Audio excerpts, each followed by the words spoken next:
बिहार का नाम सुनते ही अक्सर लोगों के दिलो दिमाग में एक गरीब और पिछड़े हुए राज्य की तस्वीर उभर आती है। कुछ लोग तो बिहार और बिहारियों के नाम से ही नाक भौं सिकोड़ने लगते हैं।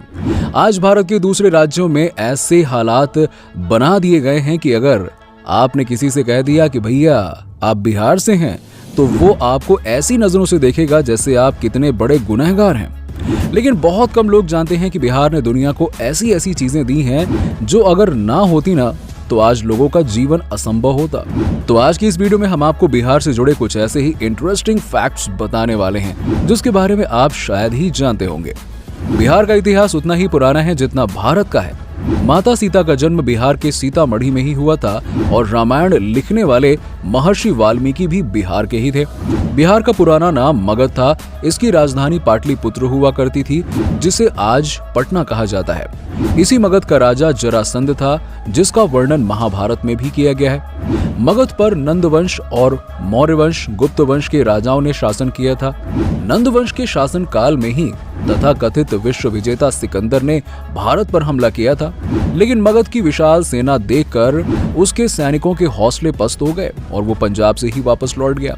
अगर सिकंदर ने मगध पर हमला करने की कोशिश की होती तो शायद वो भारत से जिंदा वापस नहीं गया होता और आज दुनिया उसे विश्व विजेता के तौर पर नहीं जानती और शायद इसीलिए वो पीछे लौट गया। चंद्रगुप्त मौर्य के पोते और भारत के सबसे महान शासक सम्राट अशोक की महानता के किस्से आप सभी ने बचपन में स्कूली किताबों में पढ़े ही होंगे। सम्राट अशोक द्वारा स्थापित अशोक स्तंभ को भारत सरकार ने आजादी के बाद भारत के राजकीय चिन्ह का दर्जा दिया। आज पूरा भारत जिस चाणक्य नीति की बात करता है, उस चाणक्य नीति के रचयिता चाणक्य इसी बिहार की धरती पर जन्मे थे। दुनिया को जीरो देने वाले आर्यभट्ट इसी मगध के पाटलिपुत्र में पैदा हुए थे। आज इंसान चांद पर कदम रख चुका है और मंगल पर उतरने की तैयारी कर रहा है और ये सब संभव नहीं होता अगर जीरो की खोज नहीं होती। जिस समय पूरी दुनिया के लोगों को शिक्षा का सही अर्थ नहीं मालूम था, उस समय मगध यानी बिहार का नालंदा विश्वविद्यालय शिक्षा, संस्कृति और शक्ति का केंद्र था। इस विश्वविद्यालय में पढ़ने के लिए पूरी दुनिया के छात्र आते थे। इसी नालंदा विश्वविद्यालय में उस वक्त की पूरी दुनिया की सबसे बड़ी लाइब्रेरी हुआ करती थी, जिसे तुर्क आक्रमणकारी कुतुबुद्दीन ऐबक के सेनापति बख्तियार खिलजी की फौज ने 12वीं सदी में जला दिया था। ये लाइब्रेरी इतनी बड़ी थी कि इसे पूरी तरह जलने में 3 महीने लगे और इसमें रखी 9 लाख पांडुलिपि नष्ट हो गईं। हाल ही में ऋतिक रोशन की एक नई मूवी आई थी सुपर 30। इस मूवी में ऋतिक ने पटना के IIT टीचर आनंद कुमार का रोल प्ले किया। आनंद कुमार एक ऐसे शिक्षक हैं जिनके कोचिंग सुपर 30 से हर साल सारे बच्चे IIT एंट्रेंस एग्जाम क्रैक करते हैं। प्रतिष्ठित पत्रिका टाइम मैगजीन ने उनके कोचिंग संस्थान को दुनिया के सर्वश्रेष्ठ संस्थानों की सूची में भी शामिल किया। केरल, तमिलनाडु, आंध्र प्रदेश और गुजरात मिलकर एक साल में जितने IAS देते हैं, उससे कहीं अधिक संख्या में IAS और IPS अकेले बिहार देता है। 99,200 वर्ग किलोमीटर के क्षेत्र में विस्तृत बिहार उत्तर में नेपाल, पूर्व में पश्चिम बंगाल, पश्चिम में उत्तर प्रदेश और दक्षिण में झारखंड से घिरा हुआ है। 1912 में बंगाल के विभाजन के समय बिहार अस्तित्व में आया। सन 1935 में उड़ीसा और सन 2000 में झारखंड को बिहार से विभाजित कर दिया गया। बिहार वो राज्य है जो भारत के इतिहास में साहित्य, ऐतिहासिक, धार्मिक सभी स्तर पर महत्वपूर्ण भूमिका अदा करता है और आज भी बिहार शिक्षा, संस्कृति और सामाजिक दृष्टि से उतना ही समृद्ध है जितना पहले था।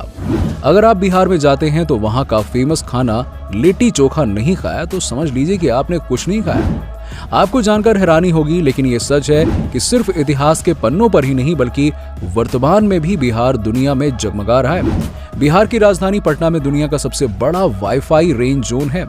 1-2 नहीं बल्कि पूरे 20 किलोमीटर के दायरे में इंटरनेट की मुफ्त सुविधा का फायदा उठाया जा सकता है। अमेरिका, जापान आदि देशों की तो दूर दूर तक गिनती ही नहीं है। हमारा पड़ोसी चीन भी इसमें बहुत पीछे है। भारत का सबसे पुराने हिंदू मंदिरों में से एक मुंडेश्वरी मंदिर कहाँ है? बिहार में ही है। ये मंदिर पंवरा पहाड़ी के शिखर पर स्थित है। इसकी ऊंचाई लगभग 600 फीट है। साल 1812 से लेकर साल 1904 तक ब्रिटिश यात्री RN मार्टिन, फ्रांसिस बुकानन और ब्लॉक ने इस मंदिर का भ्रमण किया। पुरातत्वविदों के अनुसार यहाँ के शिलालेख 389 ईस्वी के हैं। बिहार का राजकीय पशु बैल, राजकीय पेड़ पीपल, राजकीय चिड़िया गौरैया और राजकीय भोजन लिट्टी चोखा है। मॉरिशस के पहले प्रधानमंत्री बिहार के रहने वाले ही थे। उन्होंने मॉरिशस की आजादी में बहुत ही बड़ा योगदान दिया था और उनका नाम शिव सागर राम गुलाम था। भारत की दूसरी सबसे सुंदर रेलवे स्टेशन कहाँ है? बिहार के मधुबनी जिले में है, जहां पर 7000 हेक्टेयर जमीन में सुंदर सुंदर पेंटिंग बनाए गए हैं। बिहार में छठ, दीपावली बहुत ही धूमधाम से मनाया जाता है और यहाँ छठ पर्व को बहुत ही ज्यादा महत्व दिया जाता है। साथ में ही अलग अलग जगह पर रहने वाले बिहारी इस पर्व के शुभ अवसर पर अपने घर में वापस आ जाते हैं। तो दोस्तों, ये थी बिहार की वो अनकही दास्तां जो शायद ही आपको पता हो। बिहार के इन इंटरेस्टिंग फैक्ट्स के बारे में जानकर आपका क्या कहना है, नीचे में कमेंट सेक्शन में कमेंट करके बताइए। साथ ही वीडियो पसंद आई हो तो इसे लाइक करें, अपने दोस्तों के साथ में शेयर करें और अगर आप हमारे चैनल पर नए हैं तो फटाफट हमारे चैनल को सब्सक्राइब कर लें ताकि ऐसी ही और भी इंटरेस्टिंग वीडियोस आपको देखने के लिए मिलते रहे सबसे पहले।